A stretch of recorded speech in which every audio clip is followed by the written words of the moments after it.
नमस्कार। आपके साथ मैं हूं तृप्ति विश्वकर्मा और आप देख रहे हैं न्यूज टाइम्स चाईबासा। इस बुलेटिन में आप सभी का स्वागत है। आइए नजर डालते हैं सिंहभूम की खबरों पर। पश्चिमी सिंहभूम जिले के मशगांव में ईसाई धर्म में परिवर्तित हो चुके हो जनजाति के परिवार के सदस्य के शव को आदिवासियों के शमशान ससनदिरी में दफनाने की कोशिश के दौरान विवाद उत्पन्न हो गया। पूरे गांव के लोग जमा हो गए और शव को दफनाने से रोक दिया। मचगांव थाना क्षेत्र के ईचाकुटी गांव के पूर्व पुजारी 75 वर्षीय रमेश चंद्र पिंगवा का निधन बुधवार को हो गया था। शव को दफनाने के लिए गुरुवार को परिवार के लोगों ने हो समाज के शमशान में गड्ढा खोद दिया था, लेकिन गांव के लोगों ने शव को दफनाने से रोक दिया। ग्रामीणों का कहना है कि सरना धर्म को छोड़कर 5 वर्ष पूर्व मृतक ने ईसाई धर्म अपना लिया था। अपने बेटा बेटी को भी धर्म परिवर्तन के लिए प्रलोभन देता रहा। मृत्यु के बाद ससनदिरी में शव दफनाने की जानकारी मिलने के बाद ग्रामीण एकत्र हो गए और विरोध करना शुरू कर दिया। इसकी सूचना आदिवासी हो समाज युवा महासभा मचगांव प्रखंड कमेटी एवं जगन्नाथपुर अनुमंडल कमेटी को दी गई। युवा महासभा ने भी आदिवासियों के विरोध को जायज ठहराया।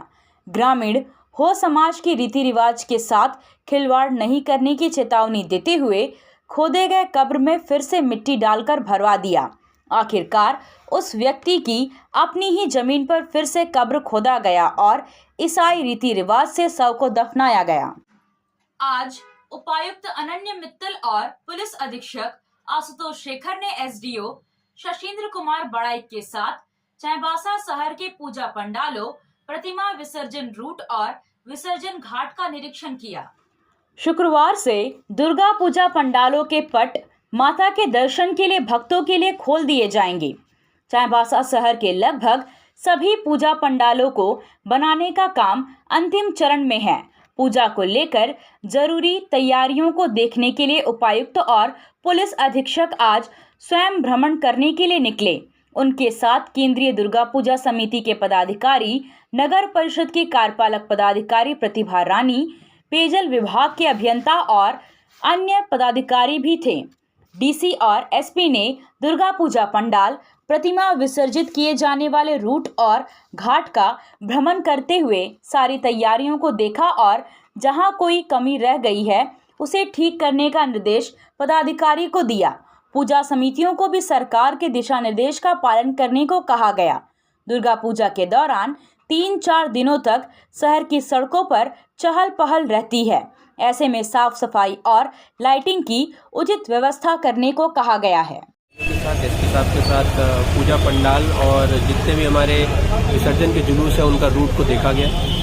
सभी जगहों पर साफ सफाई की व्यवस्था को देखा गया और साथ ही साथ कोई भी पंडाल में जो भी सुरक्षा व्यवस्था है, चाहे वो सीसीटीवी रिलेटेड हो, डूज एंड डोंट के मैप से रिलेटेड हो, साथ ही साथ सभी आकस्मिक नंबरों से रिलेटेड हो। इसके अलावा बिजली की व्यवस्था, साथ ही साथ साफ सफाई की व्यवस्था, जितने भी पूजा पंडाल हैं उनको सबको चेक किया गया।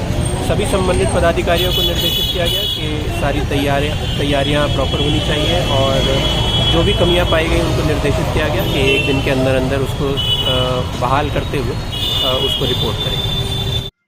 दुर्गा पूजा को देखते हुए चक्रधरपुर एसडीएम रीना हासदा व एसडीपीओ दिलीप खलखो के नेतृत्व में चक्रधरपुर शहर में पुलिस जवानों ने फ्लैग मार्च किया।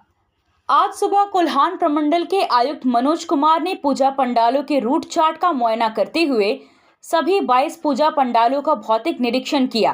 पर्व त्योहार में कोई गड़बड़ी ना हो, इसको लेकर सुरक्षा के पुख्ता इंतजाम करने की सलाह देते हुए सभी संवेदनशील क्षेत्रों में फ्लैग मार्च करने का निर्देश दिया था, जिसको लेकर आज चक्रधरपुर थाने से एसडीएम व एसडीपीओ की अगुवाई में शहर के विभिन्न क्षेत्रों में फ्लैग मार्च किया गया। इस दौरान भगत सिंह चौक, पवन चौक, भारत भवन चौक व अन्य संवेदनशील क्षेत्रों में फ्लैग मार्च निकाला गया। मौके पर थाना प्रभारी चंद्रशेखर कुमार, नगर परिषद के कार्यपालक पदाधिकारी राहुल यादव एवं जिला बल के जवान मौजूद रहे। दुर्गा पूजा 2023 को शांतिपूर्वक और व्यवस्थित तरीके से संपन्न कराने के लिए प्रशासन की ओर से हम लोगों ने आज ये फ्लैग मार्च निकाला है। और प्रशासन की ओर से इस त्यौहार को अच्छी तरह से संपन्न कराने के लिए आप देख रहे हैं कि प्रशासन की ओर से बहुत तैयारियां की गई है। जगह जगह पे लाइट की मरम्मती, सड़कों की मरम्मती, तारों को ऊपर करने का काम भी किया गया है। प्रशासन की ओर से हम लोगों ने पूरी तैयारी की है।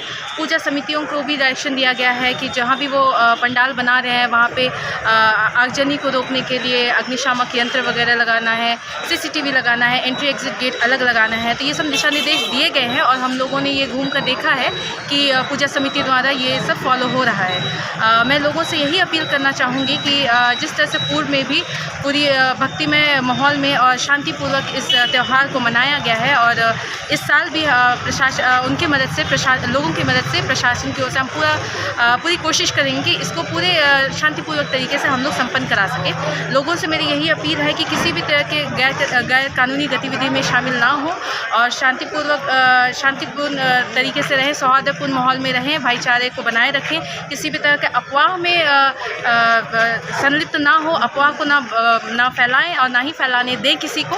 और फिर से मैं पुनः लोगों से यही अपील करूँगी कि किसी भी तरह के अवैध हरकतों में शामिल ना हो, क्योंकि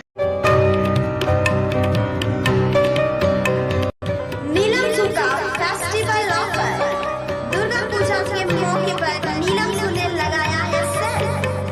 कम कीमत पर जूते, चप्पल और सैंडल खरीदने का आपका सपना भी हो सकता है साकार। नीलम जू के सेल ऑफर में एक से बढ़कर एक बेहतरीन आइटम आपको कम कीमत पर मिलेगा।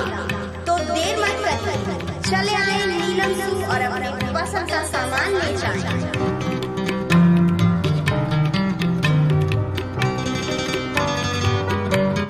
खेल से जुड़ा कोई भी सामान आपको खरीदना हो तो अब उचित कीमत पर चाईबासा में भी उपलब्ध है। सदर बाजार में FS टावर में अमित स्पोर्ट्स कलेक्शन में खेलकूद का सारा सामान आपको मिलेगा। फुटबॉल, क्रिकेट, वॉलीबॉल, बास्केटबॉल, सभी तरह के खेल से जुड़ा सामान अमित स्पोर्ट्स कलेक्शन में जमशेदपुर से भी कम कीमत पर मिलेगा। इसलिए यहाँ वहाँ भटकने की बजाय सीधे अमित स्पोर्ट्स कलेक्शन में पधारें और गुणवत्ता युक्त सामान ले जाएं।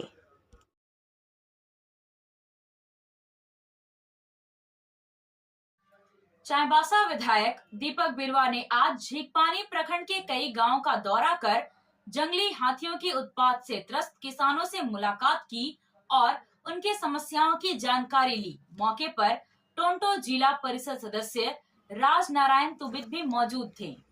विधायक ने चालगी गांव में ग्रामीणों के साथ बैठक की, जिसमें चालगी, सुरनिया, कोंदवा, राजंका, दोकट्टा, मौदा आदि गांव के ग्रामीण शामिल हुए। ग्रामीणों ने विधायक को बताया कि गजराजों के कारण पूरे इलाके में खौफ का माहौल है। दूसरी जगह से भटककर हाथियों का झुंड यहां पहुंच गया है। ग्रामीणों ने बताया कि 28 हाथियों का झुंड पिछले 4 दिनों से क्षेत्र के विभिन्न गांवों में घूम रहा है। हाथियों का झुंड जिस भी खेत से गुजरता है उसे पूरी तरह नष्ट कर दे रहा है। इससे किसानों के सामने बड़ी समस्या खड़ी हुई है। हाथियों के डर से गांव में लोग रात भर हाथों में मशाल लिए पहरा कर रहे हैं। विधायक ने ग्रामीणों की स्थिति को देखते हुए वन विभाग के पदाधिकारियों को मदद के लिए आगे आने का निर्देश दिया। वन कर्मियों को ग्रामीणों के साथ रहकर हाथियों को भगाने का निर्देश दिया। विधायक ने DFO से फोन पर बात कर यहां की स्थिति से अवगत कराते हुए हाथियों को क्षेत्र से भगाने के लिए टीम लगाने को कहा। किसानों ने विधायक से कहा कि अगर हाथियों को भगाने में मदद नहीं मिली तो उनके सामने आर्थिक समस्या खड़ी हो जाएगी। मौके पर विधायक ने ग्रामीणों के बीच टॉर्च एवं पटाखे का वितरण किया। विधायक ने युवकों से आग्रह करते हुए कहा कि हाथियों को पत्थर से मारकर परेशान न करें। मशाल, पटाखे एवं टॉर्च की मदद से उन्हें रास्ता दिखाकर जंगल की ओर जाने के लिए मदद करें। कोल्हान भूमि बचाओ समिति का एक प्रतिनिधिमंडल गुरुवार को रांची में आदिवासी कल्याण मंत्री चंपाई सोरेन से मुलाकात की।